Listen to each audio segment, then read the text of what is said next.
আজকের মিছিল শান্তিপূর্ণ সম্পন্ন হয়, কি বার্তা দিতে চান? আজকের অনেক সংশয়ের মধ্য দিয়ে আমাদের আজকের এই মিছিল করতে হয়েছে। এই মিছিল শান্তিপূর্ণভাবে সম্পন্ন ইতিমধ্যে প্রায় হতে যাচ্ছে।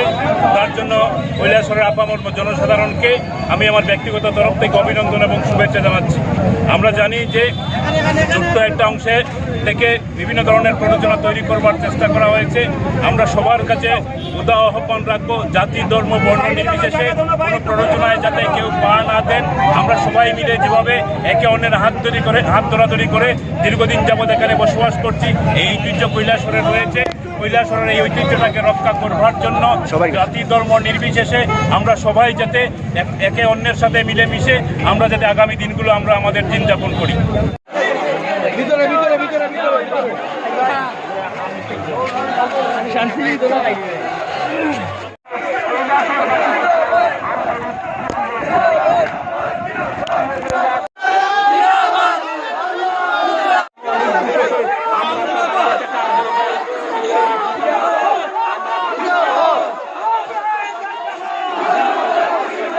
মোহাম্মদের জন্মদিন পালন করা হচ্ছে, জেলা প্রশাসনের তরফ থেকে কি ব্যবস্থা গ্রহণ করছেন? আমি এবং এসপি সাহেব স্যার আমরা খুবই আনন্দিত যে আজকে একটা প্রফেট হযরত মুহাম্মদের যে জন্মদিনে আমরা এখানে উপস্থিত থাকতে পেরেছি। জেলা প্রশাসনের পক্ষ থেকে সব ধরনের ব্যবস্থাপনা নেওয়া হয়েছে। সিকিউরিটি অ্যারেঞ্জমেন্ট থেকে শুরু করে রাস্তাঘাট, ট্রাফিক অ্যারেঞ্জমেন্ট সবটাই কিছু করা হয়েছে। তো শান্তি শৃঙ্খলা যাতে বজায় থাকে সেজন্য সব ব্যবস্থা গ্রহণ করা হয়েছে।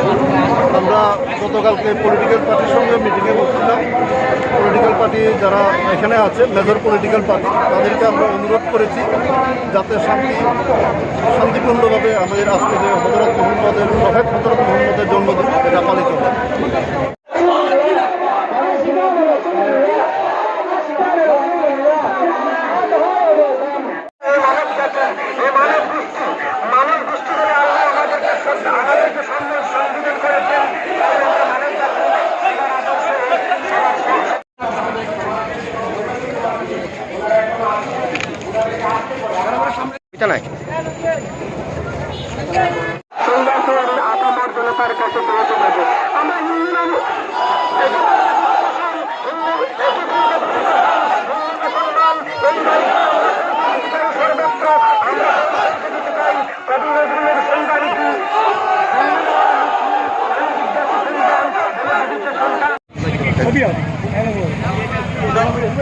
আজকের যে মিছিল সম্পূর্ণ হলো শান্তিপূর্ণভাবে, কি বার্তা দিতে চান?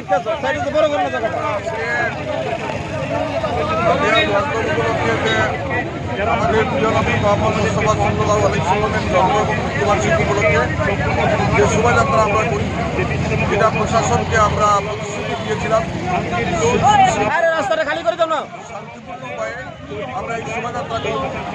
সেই শোভাযাত্রা আমরা সম্পূর্ণ করেছি, কোনো শৃঙ্খলতা হয়নি, শান্তিপূর্ণভাবে এই মিছিল সম্পূর্ণ হয়েছে। তার জন্য কৈলাসহরের সর্বোচ্চ মানুষকে আমরা আন্তরিকভাবে অভিনন্দন জানাই। বিশেষ করে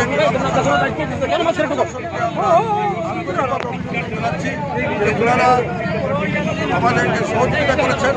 কৈলাসহরের বিভিন্ন আমাদের ইসলামিক সংগঠন তারাও সবাই সহযোগিতা করেছেন এবং বিশেষ করে সেকুলার ফ্রন্ট, ইনসাফ পরিষদ, তাদের সবাইকে আন্তরিকভাবে শুভেচ্ছা জ্ঞাপন করছি। তাদের এই ঐক্যতান্ত্রিক প্রচেষ্টায় আজকে আমরা এটা শান্তিপূর্ণভাবে